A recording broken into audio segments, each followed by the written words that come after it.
오늘은 마태복음이 전하는 복음 그 72번째 시간입니다. 오늘은 이제 이 마태복음 24장이 끝나는 시간이에요. 이미 수차례 말씀을 드렸지만 이 마태복음 24장으로 시작되었던 이 감람산 강화의 말씀은 마지막 종말의 때와 우리 주님의 재림에 대한 말씀입니다. 그런데 그렇다고 이 종말에 대한 예수님의 말씀의 중심이 어디 있다고 말씀을 드렸죠? 언제가 아니라 어떻게 초점이 맞춰져 있습니다. 오늘 우리가 함께 살펴볼 본문 말씀의 핵심도 바로 여기에 있습니다. 그러므로 종말에 대한 이 말씀은 그 종말의 날에 대하여 두려워하라 라는 것이 아니라 우리에게 주어진 그 오늘들이 그 종말의 시간들 속에 주님께 확인되는 날이라는 것을 우리가 기억해야 될 줄로 믿습니다. 그러니까 그 종말의 날은 우리가 두려워하고 떨어야 될 그런 날이 아니라 우리에게 매일같이 주어지는 그 오늘과 그 일상들을 우리가 어떻게 살아내었는지를 주님으로부터 확인받는 날이라는 것이죠. 은혜의 날이고 위로의 날이고 승리의 날이 되게 될 줄로 믿습니다. 그러므로 사랑하는 성도 여러분, 오늘도 우리에게 주신 그 말씀을 통하여 언젠가라는 그 막연한 미래가 아니라 이미 우리 가운데 임한 이 종말의 때를 과연 우리가 어떻게 살아내야 하는지 그 지혜와 힘과 은혜를 공급받는 시간이 되시기를 예수님의 이름으로 축복합니다. 먼저 32절 말씀을 보시면 무화과 나무의 비유를 배우라. 그 가지가 연하여지고 잎사귀를 내면 여름이 가까운 줄을 아나니. 우선 예수님께서는 어떤 나무의 비유를 배우라 말씀하시죠? 무화과 나무. 예수님께서 굳이 무화과 나무를 언급하신 이유가 무엇이겠습니까? 그것은 누구만 아시죠? 예수님만 아십니까? 그런데 당시에 이 무화과 나무는 유대인들에게 있어서 가장 익숙하고 가장 친숙한 나무 중에 하나였습니다. 우리로 치면 소나무 같은 그런 나무가 되겠지요. 그런데 이 무화과 나무는요, 겨울이 되면 잎이 졌다가 봄이 되면 다시 잎이 나는 낙엽수에 해당되는 나무입니다. 그래서 나무를 보면 지금이 무슨 계절인지 그리고 이 다음에는 무슨 계절이 오는지를 매우 분명하게 알 수가 있었던 것이죠. 지금 벚꽃이 피어 있습니까? 다 졌습니까? 지고 있는 중이죠. 그럼 우리는 어느 계절이 다가오고 있으면 알 수 있죠? 여름이 오고 있다는 것을 알 수 있습니다. 특별히 무화과 나무는 늦은 봄이 되면 그 가지가 수분을 충분히 흡수해서 그 잎들이 점점 커지기 시작합니다. 그리고 여름이 되면 그 잎이 만개하면서 동시에 열매도 함께 커지게 되는 것이죠. 그래서 사람들이 이 그때의 무화과 나무의 변화와 징조를 보면서 이제 봄이 지나가고 여름이 오고 있구나라는 것을 알게 된다는 것입니다. 아니요, 알 수밖에 없게 된다는 것이죠. 그리고 특별히 팔레스타인 지역과 그 기후에서 무화과 나무의 수확은 보통 여름 전과 여름 후로 이루어집니다. 그러니까 이 여름은 무화과 나무에게 있어서는 수확의 계절이라고 할 수가 있는 것이죠. 그리고 성경에서 이 수확과 추수는요, 심판의 날과 구원의 날을 함께 의미하기도 하는 것입니다. 그러니까 앞에 31절 말씀에도 보시면 그가 큰 나팔 소리와 함께 천사들을 보내리니 그들이 그의 택하신 자들을 하늘 이 끝에서 저 끝까지 사방에서 모으리라. 그러니까 이 마지막 때가 되면 하나님께서 세상 끝에서 끝까지 흩어져 있던 하나님의 백성들을 사방에서 모으시겠다라고 말씀하고 계시는 것입니다. 그런데 여기서 이 모으시다라는 이 이미지가 바로 이 마지막 날의 수확과 추수와도 연결되어 있다는 것입니다. 그러므로 오늘 말씀의 이 여름이라는 이 계절은 단순히 더운 날, 무화과 열매를 수확하는 날로 그치는 것이 아니라 바로 이 심판의 날, 구원의 날, 그 마지막 때가 이루고 있음을 함께 의미하고 있는 것입니다. 그러므로 예수님의 이 말씀은 무화과 나무의 그 변화와 징조를 보면서 수확의 날, 추수의 날이 다가오고 있음을 알 수 있듯이, 알 수밖에 없게 되듯이 이와 같이 우리 역시도 지금 우리가 살아가고 있는 이 시대의 변화와 징조들을 바라보면서 예수님께서 주신 그 말씀을 기준으로 이 시대를 잘 분별하라는 말씀을 우리에게 주시고 계시는 것입니다.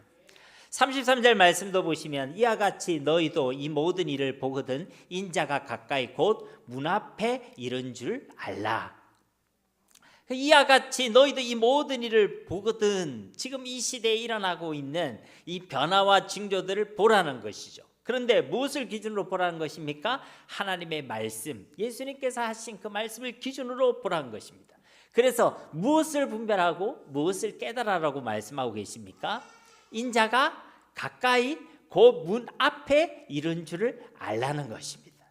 그러니까 인자가 가까이 그 문 앞에 이르렀다는 것은 마지막 때 그 종말의 때를 의미하는 것이죠. 그리고 이 표현은요, 시제로 볼 때 미래형으로 기록되어 있는 것이 아니라 현재형으로 기록되어 있습니다. 그러니까 그 종말의 때가 언젠가 미래에 막연하게 올 것이다 라고 말씀하고 계신 것이 아니라 이미 예수 그리스도를 통하여 이 땅 가운데 그 종말의 때가 시작되었다는 것이고, 지금 우리가 이 종말의 때를 살아가고 있다는 것을 말씀해 주고 있는 것입니다. 그래서 우리가 가져야 될 종말론이 무엇이라고 했습니까? 우리는 이미와 아직 아니의 긴장 속에서 살아가고 있다는 것입니다. 그렇기 때문에 우리에게 주어지는, 장차 우리에게 주어질 그 미래도 너무나도 중요한 것이고 소중한 것이지만, 지금 우리에게 주어진 이 오늘도 금묻지 않게 너무나도 중요한 줄 믿습니다. 그래서 그 좀 건강하지 않는 종말론에 사로잡힌 사람들은요, 오늘과 일상을 포기하는 사람들이 많죠. 그것은 건강한 종말론이 아닌 것입니다. 그러니까 오늘 인자가 이미 눈앞에 이렇다, 이 표현은요, 단순히 우리를 두렵게 만들기 위해서, 무섭게 만들기 위해서 주시는 말씀이 아니란 것입니다. 우리에게 주어진 이 오늘의 소중함을 말씀하고 계시는 것입니다. 오늘 우리에게 주어진 이 오늘이 당연하게 또 반복되는 것이 아니란 것이죠. 오늘을 마지막처럼, 또 우리 주님께서 다시 오시는 그날처럼, 그래서 주님을 향해서도 오늘 더 주님을 가까이 하시고, 더 주님을 위하여 살아가시고, 더 주님과 함께하는 삶을 누리시라는 말씀인 것입니다. 사람을 향해서도 오늘 더 사랑하시고, 더 용서하시고, 더 함께하시는 삶을 살아가시기를 주님의 이름으로 축복합니다. 그런데 너무나도 쉽게 다음 기회에, 다음에 여건이 돼서, 다음에 시간이 되면 하는 것은 이런 성경적인 종말론을 가지고 있지 못하기 때문에 그런 것입니다. 다음이란 것은 올 수도 안 올 수도 있는 것입니다. 우리 주님께서 오늘 저녁에라도 오실 수도 있는 것입니다. 그러므로 거듭 말씀드리지만 우리는 이미와 아직 아니라는 긴장 속에서 살아가고 있음을 꼭 기억하시고, 오늘 우리에게 주어진 이 오늘의 이 귀한 하루를 주님을 위하여 충성스럽게 충실하게 살아가시기를 주님의 이름으로 축복합니다. 그래서 예수님께서 이 마지막 때의 징조들을 보면서 이미 우리가 이 마지막 때를 살아가고 있음을 알라라고 말씀하고 계시는 것입니다. 34절 말씀에 내가 진실로 너에게 말하노니 이 세대가 지나가기 전에 이 일이 다 일어나리라. 이 말씀은 예수님께서 말씀하신 그 징조들이 다 이루어지기 전까지는 이 세대가 지나가지 않는다라고 말씀해 주시는 것입니다. 그런데 이 성경 구절은 이 세대라는 이 단어가 가지고 있는 의미 때문에요, 조금 해석하는 게 어려움이 있습니다. 여러 신학자들이 다양한 해석들을 내놓고 있죠. 그런데 이 시간은 신학 강의 시간은 아니잖아요, 그죠? 그래서 우리는 분명한 사실 두 가지만 기억하면 됩니다. 첫 번째는 이 세대라는 것은 그 단어적 의미 그대로 세대 한 세대를 의미합니다. 그 30년과 40년 사이의 기간을 의미하는 것이죠. 그런데 예수님께서 지금 말씀을 하시고 있는 이때가 약 AD 30년경이죠. 40년 뒤에 무슨 일이 일어나죠? AD 70년에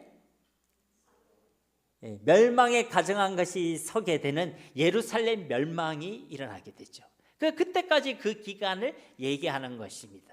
그 사이에 예수님께서 말씀한 그 징조들이 실제로 일어났었고, 역사적으로도 이 예수님의 말씀은 그대로 성취가 되게 된 것이죠. 두 번째로 여기서 말하는 이 세대는 궁극적으로 예수님의 초림 때로부터 재림 때까지 모든 사람들의 세대를 가리키고 있는 것입니다.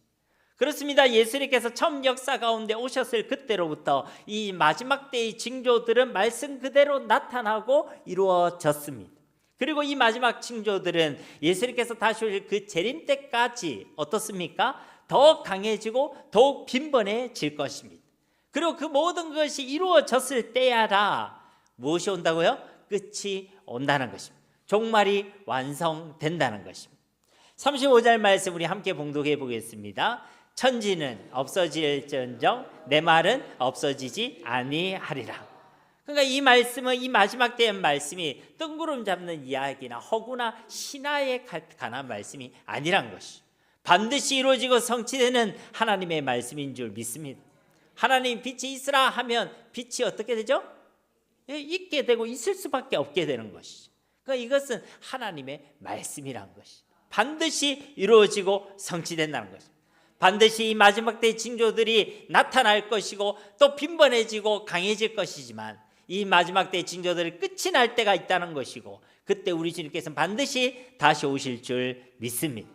그래서 우리는 주의 말씀을 기준으로 이 마지막 생들을 분별하며 그 말씀을 따라 살아가야 하는 것입니다. 이어지는 36절에서 41절까지의 말씀은 예수님의 재림에 대한 말씀이죠. 그리고 그 말의 핵심은 그때에 가는 것은 아무도 모르고 누구만 아신다는 거예요? 아버지 하나님만 아신다는 것입니다. 예수님께서 이 종말의 때에 대한 말씀을 우리에게 주시는 그 목적이 언제 있는 것이 아니라 어떻게 있다는 것을 다시 한번 강조하고 계시는 것이죠. 그리고 이 종말의 때를 살아가는 우리 신앙과 삶에 그 목적이 있음을 우리에게 밝혀주고 있는 말씀들인 것입니다. 자, 36절 말씀도 우리 한 번 더 봉독해 보겠습니다. 그러나 그 날과 그때는 아무도 모르나니 하늘의 천사들도 아들도 모르고 오직 아버지만 아시느니라. 아멘. 이 36절에서 말하고 있는 그날과 그때라는 이 단어가요 단수형으로 기록되어져 있습니다.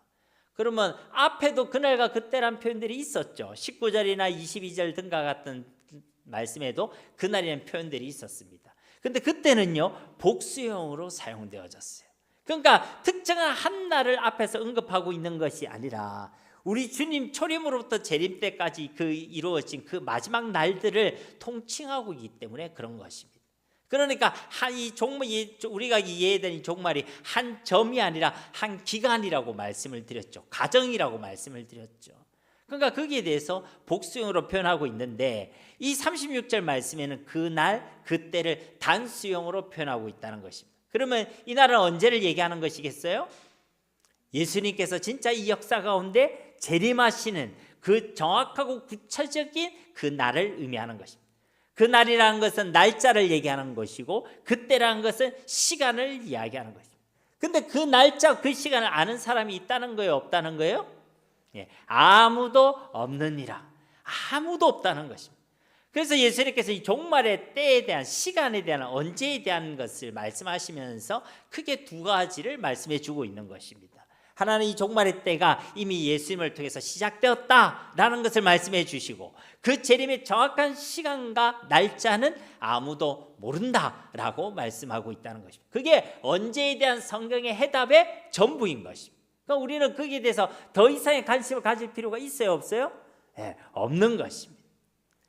예수님께서는 뭐라고 말씀하시냐면 그거는 자신도 아들도 모른다라고 말씀하시죠. 그런데도 자꾸만 종말이 언제 어느 날짜 어떤 시간에 온다 혹은 어느 장소에 임했다 아니면 우리도 모른 채 재림 예수가 이미 재림했다 이것은 다 엉터리고 거짓들이란 것입니다. 우리는 이들에 대해서 어떻게 하면 되겠어요? 가까이 하지도 말고 믿지도 말라. 그것이 앞에 우리 26절에 예수님께서 해주신 말씀이었던 것이죠. 이 주님의 재림의 때를 아무도 모른다라고 말씀하시면서 예수님께서 어떤 표현을 사용하시냐면 하늘의 천사들도 모르고 아들도 모르고 오직 아버지만 아신다라고 말씀하고 있습니다. 그 성부 하나님 외에는 아무도 모른다는 거예요. 여기서 여러분 혹시 의문이 생기지 않습니까? 여기서 이 말하는 이 아들은 누구죠? 예수님이십니다. 그런데 예수님은 하나님이십니까? 하나님이 아니십니까? 하나님이시죠. 우리가 알고 있는 제2위 하나님이십니다. 성자 예수님이신 거죠. 다른 누구도 아니고 당신께서 오실 그날이고 그분이 하나님이신데 그분이 모르신다는 것이 여러분 이해가 되십니까? 여러분 이 구절을 그냥 읽으셨나요?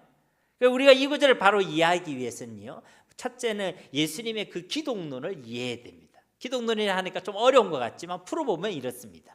우리 예수님은 참 하나님이시고 참 사람이신데 죄는 없으시다. 우리가 믿고 고백하는 예수 그리스도의 기독론인 줄 믿습니다. 그런데 이 말은요 반은 하나님이고 반은 사람이다 이런 의미가 아닙니다. 우리 예수님은 100% 하나님이시고 100% 사람이시란 것입니다. 그러니까 참 하나님이시면서 참 사람, 죄가 없으신 참 사람이시란 것입니다. 이 둘 중에 하나라도 부인하면 기독교 이단이 되는 거예요. 예수님이 하나님이 아니시고 사실은 인간이었다라고 이야기한다든지, 아니면 예수님이 사실은 사람으로 보였을 뿐 진짜 사람은 아니셨다라고 얘기한다든지, 그것은요 다 기독교 이단이란 것입니다. 그래서 우리는 이 예수님의 기독론을 바탕으로 이 구절을 이해해야 되는 것입니다. 이 구절은 예수님의 신성적 측면이 아니라 인성적 측면에서 말씀하신 것이라는 것이죠. 하나님으로서의 예수님은 충분히 그날과 그때를 알 수 있으셨을 것입니다. 그러나 사람으로 이 땅에 오신 예수님께서 굳이 그것을 알려고 하지 않으셨고, 그래서 알지 못한다라고 말씀하신 것입니다. 두 번째로 이 말씀은 삼위일체의 근거가 되는 말씀이기도 한 것입니다. 삼위일체가 무슨 말이죠? 성부 하나님, 성자 예수님, 성령 하나님, 이 세 분 하나님이 한 분 하나님이시란 것입니다. 분명히 한 분 하나님이시지만 동시에 삼위로 존재하신다는 거죠. 그래서 각자의 위격과 그리고 성품과 존재를 가지시고 각자의 역할을 감당하시면서도 완벽한 사귐과 연합을 이루시고 결코 분리될 수 없는 한 분 하나님이시란 말이 바로 삼위일체란 말이죠.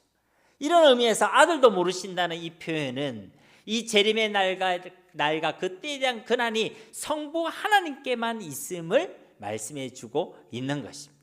그러니까 이 구절의 이 말씀은 삼위 하나님 사이에 완벽한 그 질서와 신뢰를 의미하고 있는 것입니다.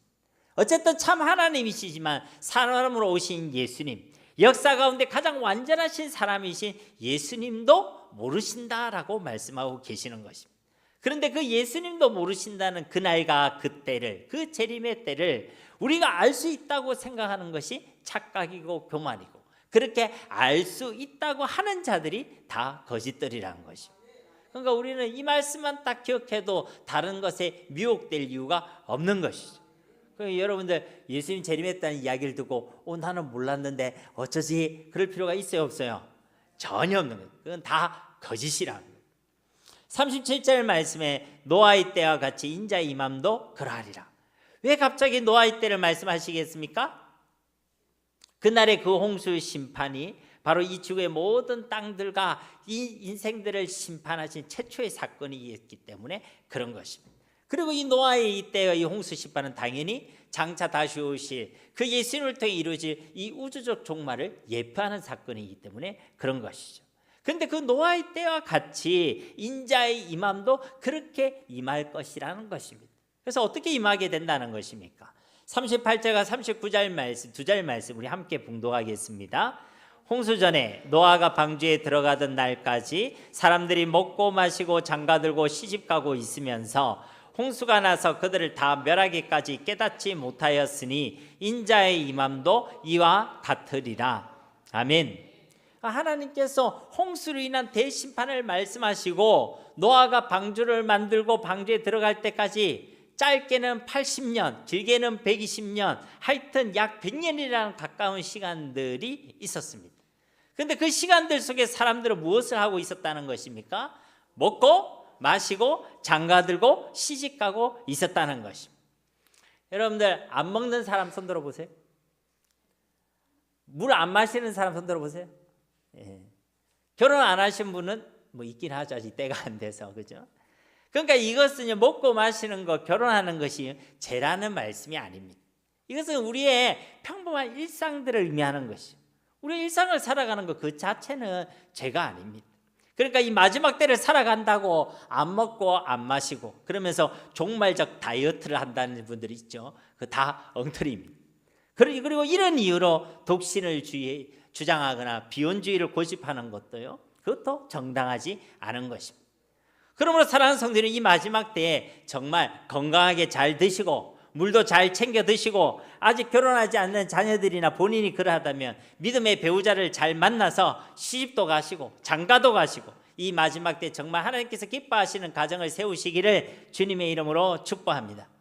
그러니까 우리의 일상을 살아가는 아무런 문제가 없어요. 그런데 무엇이 문제냐? 이어지는 39절에 있는 말씀처럼 홍수가 나서 그들을 다 멸하기까지 뭘 못했다고요? 깨닫지를 못했다는 게 문제라는 것입니다. 일상은 문제가 없어요. 그런데 그 일상에 매몰되어 있었다는 것입니다. 그래서 도무지 깨닫지를 못했다는 것이죠. 하나님의 말씀에 무관심하고 그 말씀에 대해 무감각했다는 것입니다. 이것이 얼마나 영적으로 무관심하고 무감각했는지 오늘 성경의 표현을 보면 홍수가 나서 그들을 멸하기까지, 그러니까 물에 잠겨가지고 숨이 꼴깍꼴깍 넘어갈 때까지 깨닫지를 못했다는 거예요. 조금 강하게 표현하면 죽을 때까지도 깨닫지를 못했다는 거예요. 여러분, 이것이 얼마나 무섭고 얼마나 슬프고 얼마나 안타까운 일입니까?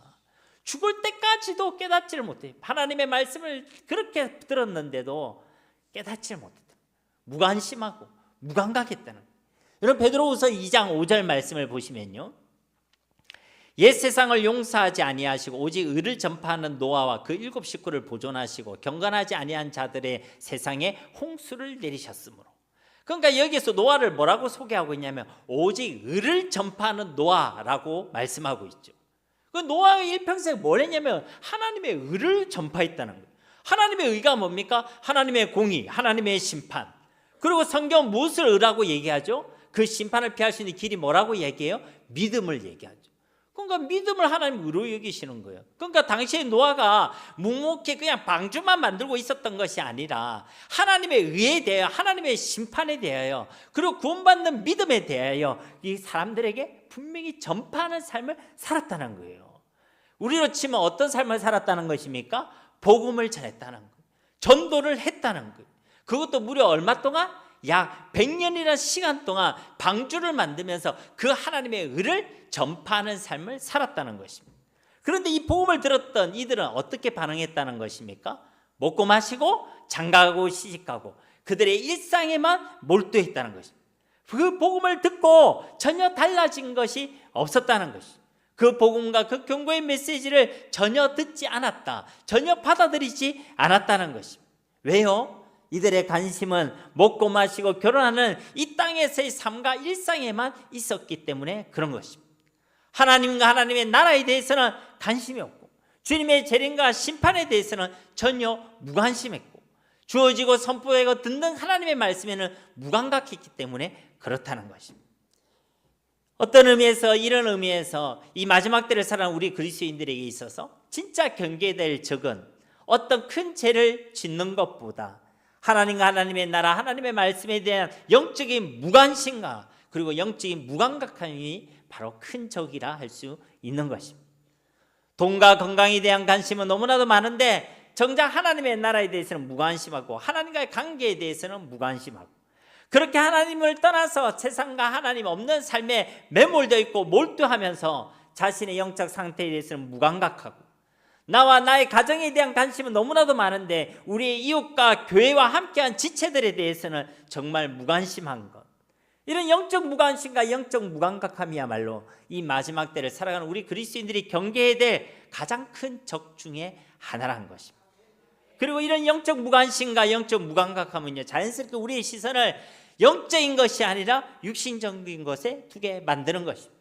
저 하늘이 아니라 이 땅에 우리의 시선을 고정하게 만드는 것입니다. 하나님과 우리 이웃이 아니라 나에 대해서만 고정하게 만든다는 것입니다. 그래서 이 땅이 전부인 줄 알고 이 땅만 바라보고 이 땅에 소망을 두고 이 땅에 우리의 마음과 삶을 빼앗긴 채로 살아가게 되는 것입니다. 나만을 위해서, 나의 잘됨을 위해서, 나의 가정을 위해서만 살아가게 된다는 것입니다. 적어도 노아의 시대에 그의 8 식구를 제외하고는 다 그러했다는 거예요. 하나님 말씀에 무관심하고 무감각했다는 것입니다. 그래서 결국 누구만 구원을 받았죠? 노아 그 8 식구만 구원을 받았습니다. 베드로전서 3장 20절 말씀해 보시면 그들은 전에 노아의 날 방주를 준비할 동안 하나님이 오래 참고 기다리실 때 복종하지 아니하던 자들이라. 방주에서 물로 말미암아 구원을 얻은 자가 몇 명뿐이니 겨우 8명이라. 그렇게 노아가 100년이라는 시간 동안 방주를 준비하고 복음을 전파할 동안, 그렇게 하나님께서 100년이라는 시간 동안 또 오래 참고 또 기다리셨지만 그 중에 그 하나님 말씀에 반응한 사람, 그 하나님의 말씀에 관심을 보인 사람, 그 말씀을 믿고 복종하고 순종한 사람은 겨우 노아의 식구 8명 뿐이었다는 것입니다. 이건 단순한 기술이 아니에요. 하나님의 아픔이고 하나님의 애통한 마음이 담겨져 있는 것입니다. 겨우 8명이었다는 것입니다. 사랑하는 성도 여러분, 노아도 먹고 마시고 장가 갔습니다. 노아의 세 아들도 먹고 마시고 장가 갔습니다. 그러니 8식구가 되지 않았겠어요? 쉽게 말해서 노아도 다른 사람들과 똑같은 일상을 살아갔다는 것입니다. 그러나 그의 일상 가운데는 종말의 때를 살아가는 충성스럽고 지혜로운 삶이 함께 있었던 것입니다. 하나님 말씀에 순종하여 방주를 만들고 살아갔고 하나님 주신 사명대로 의의 복음을 전파하며 살아갔던 것입니다. 하나님께서 말씀하신 그 심판의 때를 준비하며 살아갔고 그날과 그 때를 위하여 오늘이라는 일상을 주님과 함께 살아내었다는 것입니다. 저와 여러분이 이런 일상이 되기를 주님의 이름으로 축복합니다. 정말 성경적인 종말론을 가지고 늘 깨어있고 우리에게 주신 사명을 감당하며 그날을 준비할 수 있는 저와 여러분이 되기를 간절히 소망합니다. 지금 여러분은 어떻습니까? 지금 우리의 모습은 어떤 모습으로 살아가고 있습니까? 그야말로 먹고 마시고 결혼하고 영적인 것에는 무관심하고 육신적인 것, 이 땅의 것에만 매몰되는 일상을 살아가고 있지는 않습니까? 아니면 노아와 같이 그날과 그때를 바라보며 믿음과 순종함으로 살아가고 그날을 준비하고 깨어있어서 우리에게 주신 그 사명을 감당하는 그런 영적인 매일의 일상을 살아내고 있습니까? 바라고 원하옵기는 후자의 그 지혜롭고 충성된 삶이 저와 여러분의 삶이 되기를 주님의 이름으로 축복합니다. 그래 오늘 말씀을 통해 우리를 점검해 보시고 돌이킬 것이 있다면 돌이키시고 그리고 우리가 결단할 것이 있다면 결단하시기를 주님의 이름으로 축복합니다. 이어지는 40절과 41절 말씀은 주님의 재림이 갑자기 임하게 될 것인데 그때 되면 구원받는 사람과 그렇지 못한 사람이 확연하게 드러나고 구분된다는 것을 말씀하고 있습니다. 40절과 41절 말씀도 함께 봉독해 보겠습니다. 그때 두 사람이 밭에 있음에 한 사람은 데려가고 한 사람은 버려둠을 당할 것이요 두 여자가 맷돌질을 하고 있음에 한 사람은 데려가고 한 사람은 버려둠을 당할 것이니라. 아멘. 이 40절에도 밭에 몇 사람? 두 사람이 등장하고 있죠. 41절에도 맷돌질을 하는 여자가 두 사람이 등장하고 있죠. 당시 밭에서 일을 하는 거 그리고 여인이 맷돌질을 하는 것은 그들에게 있어서 가장 평범한 일상 중 하나의 모습들입니다. 쉽게 말해서 겉으로 보면 이들은 다 똑같은 일상을 살아가고 있는 것으로 보인다는 거예요. 그런데 우리 주님께서 다시 오시는 그날과 그때가 되면 이 둘이 완전히 다르게 달라진다. 지금은 똑같이 살아가는 것으로 보입니다. 똑같이 소고기 먹고요, 똑같이 차도 타고요, 똑같이 집에서 잠도 자고 이불도 덮고 똑같아 보이지만 그날이 되면 예수를 믿는 사람과 예수를 믿지 않는 사람은 더 이상 똑같을 수가 없다는 거예요. 확실하게 구분되게 된다는 것이죠. 예수를 믿는 사람은 주님 앞에서 주님과 함께 저 영원한 하나님의 나라를 유업으로 받아 누리게 되는 것이고 예수를 믿지 않는 사람은 저 지옥까지 던져지고 버려져서 영원한 심판과 영원한 형벌 가운데 처해지게 된다는 것입니다. 그러니까 지금이야 우리가 똑같은 모습으로 살아가고 있는 것 같지만 주님의 때를 준비하고 있는 사람, 준비된 사람, 그날을 준비하지 않는 사람, 준비되지 않는 사람은 주님의 날에 분명하게 드러나게 된다는 것입니다. 그리고 그 구분의 기준은 얼마나 밭을 많이 갈았느냐, 얼마나 맷돌질을 열심히 했느냐가 아닙니다. 그 안에 어떤 마음이 있느냐, 예수를 믿는 믿음이 있느냐, 그날을 준비하는 그런 삶을 살아내고자 하는 마음이 있느냐, 그것을 주님께서는 보신다는 것입니다. 그러므로 사랑하는 성도 여러분, 여러분의 일상 가운데 그냥 밭에서만 일하고 맷돌질만 하지 마시고 그렇게 이 땅의 삶에 여러분 매몰되어지 마시고 그 가운데서 다시 오실 주님의 날을 기억하시고 우리에게 주신 사명이 무엇인지, 우리가 무엇을 위해 먹고 마시고 맷돌질을 하고 장가가고 시집가는지, 우리가 어떻게 이 일상을 살아내야 하는지 이것을 분명히 기억하며 살아가시기를 주님의 이름으로 축복합니다. 그리고 오늘 말씀에 데려가고 버림을 당하고는 다 수동태로 표현되어져 있습니다. 우리가 우리의 구원을 이룰 수 있는 것이 아니란 것입니다. 구원은 전적으로 하나님의 주권이고 하나님의 은혜인 줄 믿습니다. 오직 하나님의 은혜로 우리를 대신하여 죽으시고 다시 살아나신 예수 그리스도를 믿는 자만이 하나님의 자녀가 되는 줄로 믿습니다. 다 하나님의 은혜라는 것이죠. 그리고 42절부터 44절까지 말씀은 우리 주님께서 언제 오실지 모르니까 항상 깨어있고 항상 준비하고 있으라는 겉면의 말씀입니다. 42절 말씀도 우리 함께 봉독하겠습니다.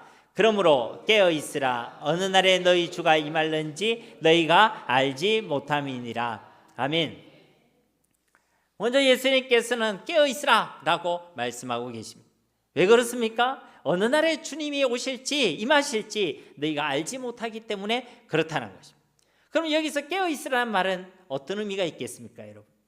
수면제를 먹지 않든지 눈에 치약을 바르든지 아니면 자극적인 음식을 많이 먹든지 아니면 배에 탈이 나게 만들든지 어떻게든 잠을 자지 말라, 그런 의미겠습니까?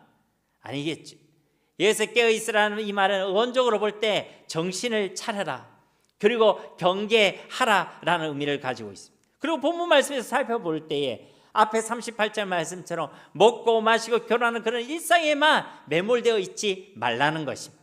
그렇게 이 땅만 보고 이 땅의 즐거움과 이 땅의 삶에만 매몰되어 있다면 어서 정신을 차리라는 것입니다. 그 영적 무관심에서, 그 영적 무감각함에서 어서 깨어 정신을 차리고 벗어나고 다시 회복하라는 말씀인 줄 믿습니다.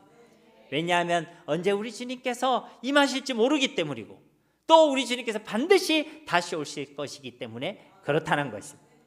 그리고 여기서 말하는 깨어있으라는 이 말씀은 현재 진행형으로 기록되어져 있습니다. 나중에 다음에 깨어있으라가 아니라 지금 깨어있으라는 것입니다. 지금 정신을 차리라는 것입니다. 이것을 자꾸만 미루지 말라는 것을 의미하기도 하는 것입니다. 지금의 결단을 우리에게 촉구하고 있는 말씀이기도 한 것입니다. 그리고 또한 옛날에요 라고도 하지 마시라는 것입니다. 과거에 내가 깨어있었고 과거에 내가 이만큼 헌신했고 과거에 내게 이런 믿음이 있었다, 그것이 중요한 것이 아니라 지금 내가 정신을 차리고 있는 것, 지금 내가 그 말씀 앞에 반응하고 있는가, 순종하고 있는가, 지금 오늘이 중요하다는 것입니다. 사랑하는 성도 여러분, 만약 지금 오늘 밤 주님께서 오신다면 어떻게 하실 것입니까? 그러니 오늘 지금 하나님 앞에서 돌이키시고 결단하시고 지금 정신을 차리고 깨어 있으시기를 주님의 이름으로 축복합니다. 이어지는 43절과 44절 말씀은 우리가 깨어 있어야 될 이유에 대하여 도둑을 비유하여 말씀을 주시고 계십니다. 43절 44절 말씀에 너희도 아는 바니 만일 집주인이 도둑이 어느 시간에 올 줄을 알았더라면 깨어 있어 그 집을 뚫지 못하게 하였으리라. 이러므로 너희도 준비하고 있으라. 생각하지 않은 때에 인자가 오리라. 그러니까 도둑이 언제 올지 알면 언제만 깨어 있으면 돼요? 그때만 깨어 있으면 돼요. 근데 도둑이 언제 올지 그것을 알려줍니까, 안 알려줍니까? 물론 우리가 어릴 때 봤던 코난이라는 만화에는 걔도 루팡이 날짜를 알려주더라고요. 그러면서도 멋지게 털어가는 장면에 감동받기도 했는데 보통 도둑은 그렇지 않지요. 그러니까 언제 올지를 모르기 때문에 항상 깨어 있으라는 것입니다. 그러니까 인자의 오심도 이와 같다는 것이죠. 우리 주님께서 오실 그날과 그때를 아무도 알 수 없기 때문에 우리는 주일 하루만 깨어 있어야만 되는 것이 아닌 것입니다. 수요 기도회 때만 깨어 있으면 안 되는 것입니다. 우리의 일상 속에서 모든 날과 모든 시간들과 모든 순간들 속에 우리는 항상 정신을 차리고 깨어 있어야 될 줄로 믿습니다. 그래서 우리 주님께서 오늘 말씀의 결론을 여기서 맺고 계시는 것이죠. 오늘 설교의 제목과 같이 그날과 그때를 알 수 없으니 항상 깨어 있으라는 것이고 늘 준비하고 있으라 라고 말씀하고 계시는 것입니다. 그리고 이어지는 45절에서 마지막 51절까지의 말씀은 충성된 종과 악한 종에 대한 비유의 말씀이죠. 그리고 이날은 그날을 우리가 어떻게 깨어 있을 것인지, 어떻게 준비하실 것에 대한 구체적이고 실제적인 말씀을 우리에게 주시고 계시는 것입니다. 한마디로 우리에게 충성되고 지혜로운 종으로 되어라 라고 말씀하고 계시는 것입니다. 45절 말씀을 보시면 충성되고 지혜 있는 종이 되어 주인에게 그 집 사람들을 맡아 때를 따라 양식을 나눠줄 자가 누구냐? 하나님께서 이 마지막 때에 이와 같은 사람을 찾고 계신다는 것이죠. 어떤 사람을 찾고 계십니까? 충성되고 지혜로운 자를 찾고 계신다는 것이죠. 그러니까 예수님께서 이 마지막 때를 살아가고 있는 하나님의 백성들에게 깨어있으라, 준비하고 있으라 이 말씀을 주시면서 그것에 대한 어떻게에 대한 말씀으로 충성되고 지혜로운 사람이 되라 라고 말씀하고 계시는 것입니다. 근데 그 충성되고 지혜 있는 종의 모습이 어떠하냐면 뒤에 말씀해 보니까 주인에게 그 집 사람들을 맡아 때를 따라 양식을 나눠주는 자, 그가 곧 충성되고 지혜로운 자다라고 말씀하고 있는 것입니다. 그러니까 일단 충성되고 지혜로운 자의 특징은 어떠하냐면 주님이 맡기신 일을 잘 감당하는 자를 의미하는 것입니다. 그 주님이 맡긴 일, 이것을 우리는 뭐라고 이야기하죠? 사명이라고 이야기하는 것입니다. 하나님께서 우리에게 맡겨주신 일, 그것이 바로 사명이란 것입니다. 하나님께서 우리를 통해 하시고자 기대하시는 일, 그게 바로 사명이란 것입니다. 결국 오늘 말씀에 충성되고 지혜로운 자는 어떤 사람이냐? 사명을 잘 감당하는 사람이란 것입니다. 사랑하는 성도님 여러분, 하나님께서 여러분에게 무엇을 맡기셨습니까? 어떤 사명을 여러분에게 주셨습니까? 그 사명을 아는 자가 지혜로운 사람이고 그 사명을 감당하며 살아가는 자가 충성된 사람이란 것입니다. 오늘 말씀에 이 종말의 때를 사는 모든 그리스도인들이 공통적으로 주시는 그 사명의 아주 핵심적인 부분이 기록되어져 있습니다. 그 집 사람들을 맡아 때를 따라 양식을 나눠주는 것, 그것이 모든 그리스도인들에게 주시는 사명의 공통 핵심이라는 것입니다. 그러니까 나 혼자만 잘 살고 나 혼자만 아무런 문제가 없으면 된다는 것이 아니란 것입니다.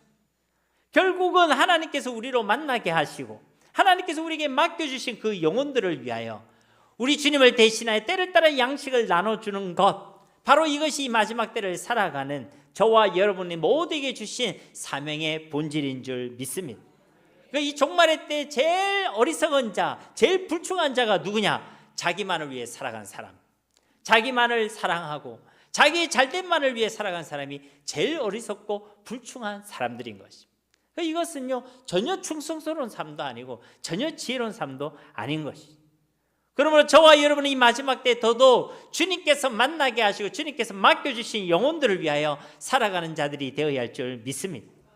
우리에게 주신 모든 것들 그거 다 우리의 소유가 아닙니다. 건강, 지식, 경험, 물질, 재능 다 하나님께서 우리에게 주신 것이고 하나님의 것이고 우리에게 맡겨주신 것들인 줄 믿습니다. 우리가 그것을 내 것이라고 생각하는 순간 우리는 그것을 위하여 살아가고 그 나만을 위해 살아가게 되는 것입니다. 그러나 우리의 모든 것이 하나님의 은혜로 주어진 것임을 고백하고 하나님의 것임을 고백하는 사람은 하나님을 위하여 하나님께서 맡기시고 만나주신 그 영혼들을 위하여 우리는 살아가게 되는 줄로 믿습니다. 그렇게 천하보다 귀한 영혼들의 구원을 위하여 우리의 모든 것과 우리의 삶을 드리는 것, 또 그들을 온전한 예수님의 제자로 세우고 우리의 가정과 교회를 든든히 세워가는 일에 우리를 헌신하는 것, 바로 그것이 우리 모두에게 주신 분명한 사명임을 기억하시기를 바랍니다. 그러므로 우리 주님께서 오심을 알고 우리에게 주어진 그 사명을 아는 자가 진짜 지혜로운 자란 것이고, 말로만이 아니라 우리를 통해 우리에게 맡겨주신 그 영혼들을 위하여 그 사명을 신실하게 감당하는 자가 진짜 충성스러운 자들이란 것입니다. 이어지는 46절 말씀도 보시면 주인이 올 때 그 종이 이렇게 하는 것을 보면 그 종이 복이 있으리로다.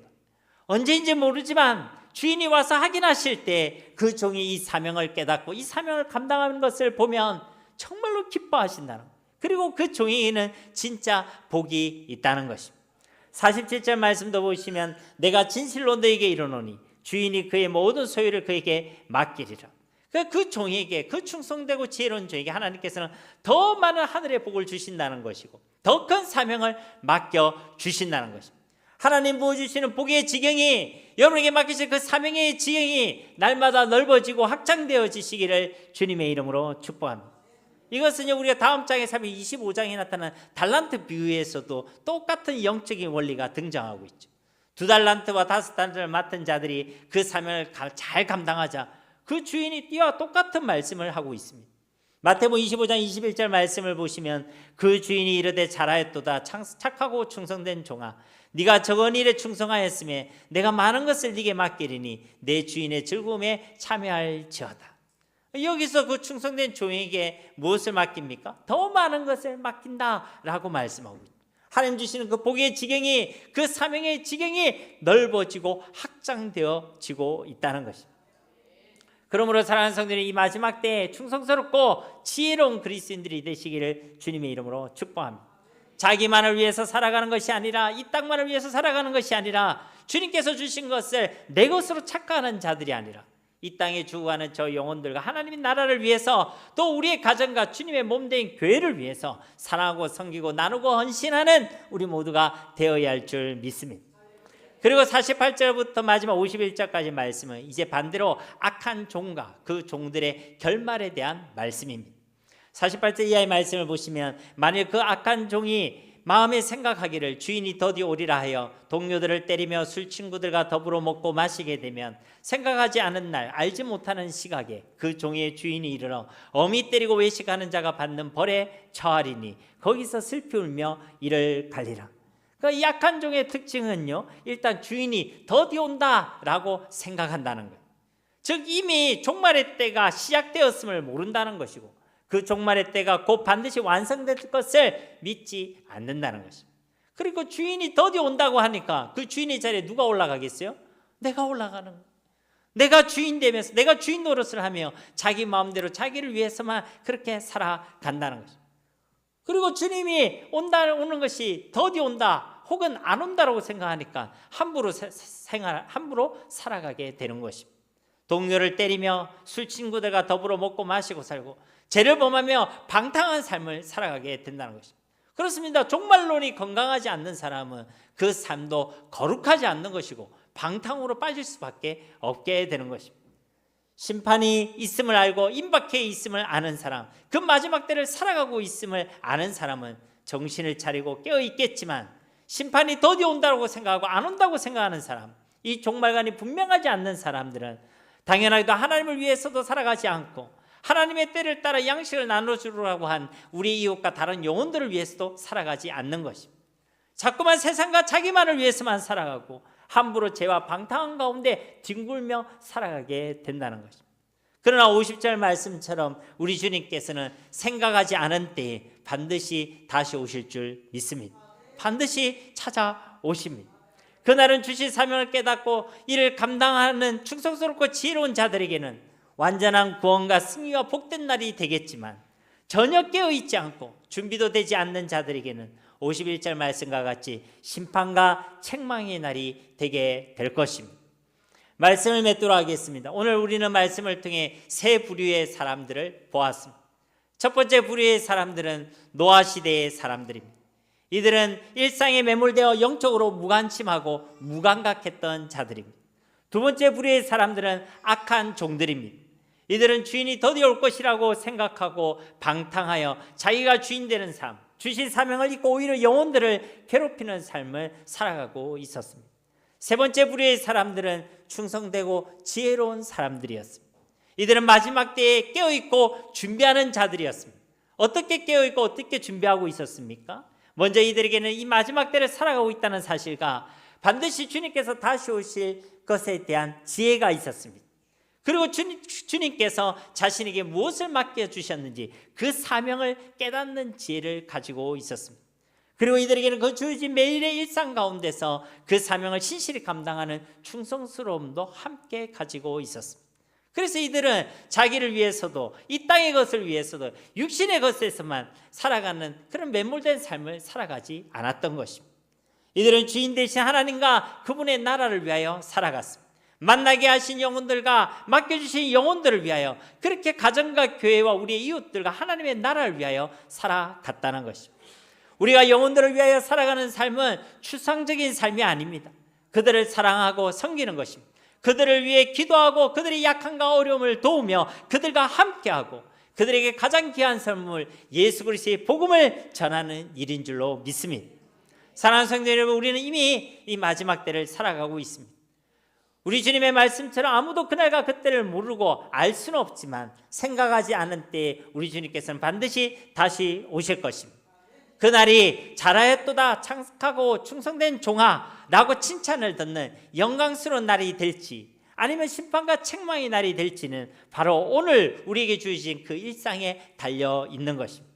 그럼 우리에게 주신 그 모든 날들과 일상 속에서 분명한 종말론적 삶을 살아내고 이 땅과 나만을 위한 삶에서 돌이켜서 정말 하나님의 나라 우리에게 맡겨주신 영혼들을 위해 주님의 몸된 교회 주님의 영광을 위해 우리에게 맡겨주신 그 양식을 나누는 충성스럽고 지혜로운 자들이 다 되시기를 주님의 이름으로 축복합니다. 그렇게 항상 깨어있고 늘 준비하는 우리 모두가 다 되시기를 예수님의 이름으로 간절히 축원드립니다. 우리 말씀을 기억하시면서 이 시간 함께 기도하기를 원합니다. 하나님, 우리가 영적인 무관심과 무감각에서 깨어나서 오늘을 온전히 살아가게 하옵소서. 노아 시대 사람들처럼 먹고 마시고 장가가는 일상에만 매몰되지 않게 하시고, 정말 우리에게 주어진 이 오늘이 당연하게 반복될 것이라 착각하지 않게 하시고, 우리에게 주신 오늘과 이 일상이 주님 주신 마지막 기회의 힘으로 깨닫고 늘 깨어 주님과 동행하는 충실한 삶을 살게 하옵소서. 또 내게 맡겨주신 영혼들에게 때를 따라 양식을 나누는 사명자가 되게 하옵소서. 세상과 나 중심의 신앙에서 벗어나게 하시고 정말 하나님께서 내게 맡겨주신 것을 주를 위하여, 영혼들을 위하여 우리가 살아가는 자들이 되게 하옵소서. 그리고 하나님의 나라의 소망을 두고 준비된 삶으로 주님을 맞이하게 하옵소서. 주님이 더디 오신다 생각하고 방탕하며 내가 주인 되는 삶을 살아가지 않게 하시고, 그날을 깨어있어서 준비하며 거룩함으로 정말 깨어있는 주의 순결한 신부들이 다 되게 하옵소서. 우리 함께 이 시간 말씀을 붙들고 기도하도록 하겠습니다. 살아의 역사에 계신 아버지 하나님, 감사합니다. 오늘도 우리에게 하나님의 귀한 말씀 주심을 감사드립니다. 주님, 우리가 하나님의 말씀에 무관심한 자들이 되지 않게 원합니다. 주의 말씀에 무감각한 자들이 되지 않게 원합니다. 그것에서 깨어나 정신을 차리기를 원합니다. 그리고 우리가 순종함으로 믿음으로 오늘을 살기를 원합니다. 노아 시대 사람처럼 그렇게 살아가지 않기 원합니다. 우리 일상에만, 이 땅에만 매몰된 삶이 아니라 하나님의 나라를 위해 살아간 자들 되기 원합니다. 다시 오실 주님을 기억하며 그분 앞에서 살아가는 자들, 그분의 길을 예비하고 준비하는 자들이 되어지길 원합니다. 우리에게 주신 이 오늘이 영원히 계속될 것이라고 착각하지 않게 하옵소서. 마지막 때가 있음을 알게 하시고 우리에게 주신 마지막 날이라고 생각하게 하시어서 늘 깨어 주님과 동행하며 살아가게 하옵소서. 주를 위해 헌신하고 드릴 것을 지금 결단하게 하시고, 다른 사람을 용서하고 사랑하고 품을 것이 있다면 지금 결단할 수 있도록 은혜를 베풀어 주시옵소서. 우리에게 주신 사명을 깨닫고 그 사명을 충성스럽게 감당하는 지혜롭고 충성된 종들이 다 되길 원합니다. 하나님, 우리가 우리만을 위해서, 나만을 위해서 살아가는 자들이 되지 않게 하시고 하나님과 또 우리의 이웃을 위하여 살아가는 자들 되게 하옵소서. 내게 주신 모든 것이 하나님의 것임을 분명하게 고백하게 하셔서 먼저 하나님의 나라와 의를 구하는 복된 신앙이 우리 가운데 있게 하시고, 그래 하나님, 영혼을 살리고 영혼을 구원하며 우리의 가정과 교회와 하나님의 나라를 세워가는 종기 있음 맞는 복된 주님의 백성들 다 되게 하옵소서.